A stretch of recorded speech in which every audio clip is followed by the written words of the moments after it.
As always, when we dive into these chats, let's remind ourselves to take it with a pinch of salt. Unless your name is Roman Reigns, we just don't know. And if your name is Roman Reigns, hello, it's a pleasure. Often there is no smoke without fire though, and yeah, sometimes wrestlers do butt heads. Makes sense, it's still a business. You can't expect to be friends with everyone. So let us take a walk down Tribal Chief Lane with 9 wrestlers who may have had a chat with the head of the table. Number 9, Nia Jax. Now, I'm not sure whether heat is the right word, but this does seem to be true.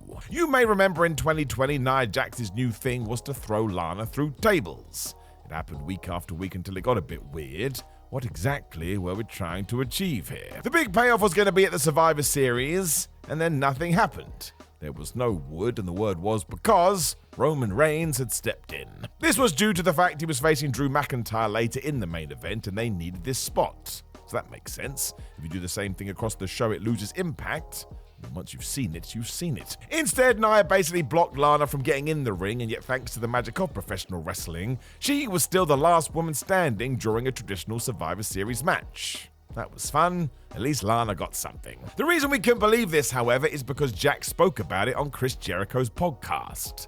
Apparently Nia wasn't so cool about this, and her and Roman got into it backstage. I mean, I'm not sure you're going to win that fight. Thankfully, it all seems sorted now, and that's good. We want more friends in wrestling, not less. Let's all hug and make up. Number 8, Tama Tonga. Tama Tonga is a wonderful troll. I know this firsthand when he tried to kill me during a WrestleMania weekend in the past, but hey, he was a master at this. A lot of this went down during his New Japan run, and honestly, Tama went so nuts on social media, his account got banned once. He knew how to get people talking, which is half the game. Tonga would do this during NJPW press conferences too, where one day he actually said that Roman Reigns was nothing. Yep, that made it onto Twitter. As you can imagine, it sent the wrestling community bonkers, as here we had 2 top stars from different promotions seemingly beefing.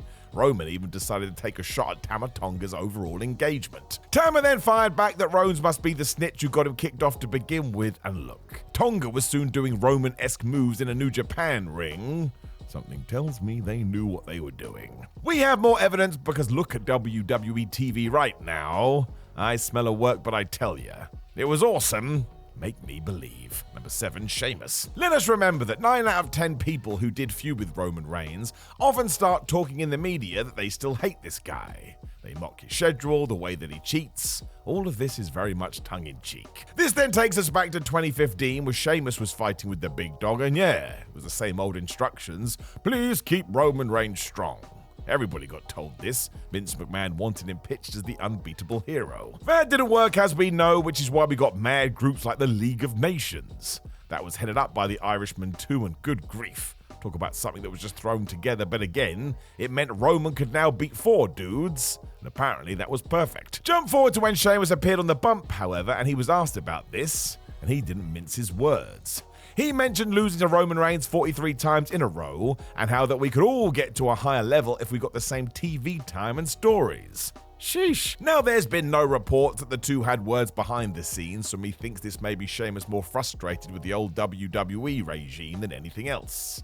That is something which has been sorted now too. Go watch an episode of Raw. Everybody has a narrative. It still made people double take at the time though, and you want to know why? Because Sheamus just seemed really, really mad. Know of any stories you've heard about Roman Reigns and other wrestlers? Make sure you let us know in the comments below. Before you like the video, share the video, subscribe, and hit the notification bell. Number 6, Cody Rhodes. Now this happened ages ago, and again, I think it's 2 top guys seeing the opportunity to rock the status quo. Plus, they made a lot of noise, so mission success. It was after Cody Rhodes had left the WWE in 2016 and won the Ring of Honor World title in 2017, when he made it clear.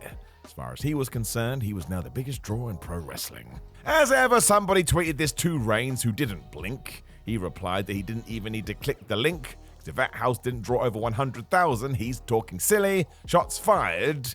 He was referring to WrestleMania 32, if you care. It then got spicy because Rhodes responded by cutting a promo on the big dog during Ring of Honor's Global Wars show, and yeah, he mentioned some of the things that were slightly controversial, like Roman having to take a month off in 2016 after he failed the wellness policy. Ruh-roh. I think this must have ruffled some feathers just due to the lay of the land at the time, and the fact that WWE didn't use this when they feuded throughout 2023.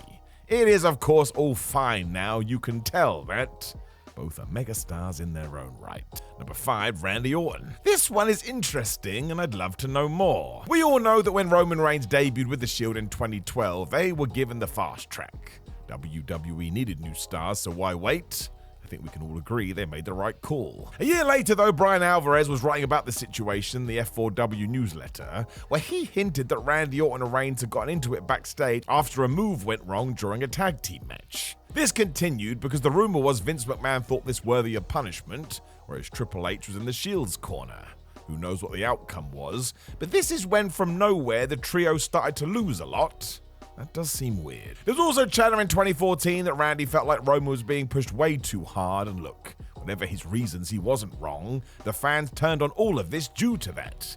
I would have imagined this could have been Orton learning from his own past too. It's exactly what the WWE did when he was in Evolution. These days, again, however, they clearly get on and are both massive stars. I mean, when you put it all together, that's another element that helped WWE become so hot again. Number 4, CM Punk. This one feels real and will be a huge reason their feud in WWE gets to all-time levels. It's why their interaction at the 2024 Survivor Series felt massive, because we all know, or at least we feel we do, it's all out there. Neither guy has been silent about how they feel at least one point in time. I suppose it began on that Colt Cabana podcast as Punk spoke about how hard WWE wanted to push Roman Reigns, and they also wanted CM Punk to facilitate that. Before he left, the pair worked a lot of matches together too, and Punk even lost to the guy on the 6th of January Raw just weeks before he said goodbye. Go to 2020 and Roman spoke about Punk on the Load Management podcast, where he said he didn't like CM Punk. He would do business with him in the future, but he also hasn't forgotten about the past. As far as he was concerned, Punk made his life harder than it needed to be. When Punk caused all this noise in AEW 2, Roman was quick to reference this again, because yeah, he doesn't really like Punk. Now they're all professionals, so clear from that point of view, it's water under the bridge. I don't think they're going to be sending Christmas cards anytime soon. Makes for fascinating TV though, and as fans, that is all we need to worry about. Number 3, Kevin Owens. Kevin Owens is so good at blurring the lines, who the flub knows? I mean, he's genuinely the best. He also engaged in a huge feud with Roman Reigns that basically spanned 4 years, including the 2022 Survivor Series. They stared at each other in the War Games match. Given the environment, I think KO got a little bit too pumped up, as he allegedly smacked Roman for real. He didn't mean to, he just caught him. The issue was Reigns' eardrum apparently exploded due to the slap, and yeah, Tribal Chief wasn't happy, and Fightful Select even said afterwards Roman went off on Kevin backstage. Don't you do that. Soon after, it was downgraded to a heat of the moment thing, and I can understand that. It makes sense. It's wrestling, your emotions are super high anyway. They carried on working together and had that match to the 2023 Royal Rumble, so all is well. For a solid 5 minutes, however, I would assume this was pure rage. Number 2, Enzo Amore. This story has done the round so many times it has to be accurate to some degree. I'm not sure it's ever been denied anyway. Even tag team partner Big Cass has admitted that Enzo was a heat magnet to the point Amore got booted off the European tour bus after having a loud phone conversation about all of his issues and how much money he was making. It was Roman Reigns that walked over to him and told him that was now done. Sports Illustrated also had another story because yeah, it was said Enzo invited some friends backstage at a show who then went and took pictures of the other stars without asking. And I don't want to tell you what to do, but don't do that. Again, Reigns apparently found out, so told Amore to leave the locker room. So we were back here for a round 2.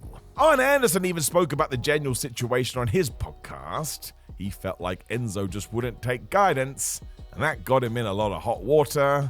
I think there's 2 words to sum this up. Not ideal. Number 1, Matt Riddle. This one is real. Go and listen to anybody talk about it. There's no business to be done either. Matt Riddle currently is out of the WWE. It is so wild too because it's hard to know what Matthew was thinking. He was being interviewed by Bleacher Report, and even though the two weren't feuding, Riddle made it clear he felt like Roman was in the spot due to family ties, and in a real fight, he would kick Reigns' ass. What? Don't say that. Matt realized he'd screwed up, so went to Randy Orton for help, and while they wrote an apology together for Roman, it is said he was not interested. No forgiveness for you. There's more, as when both were set to appear on the bump, there was another rumor that the two had to be kept apart.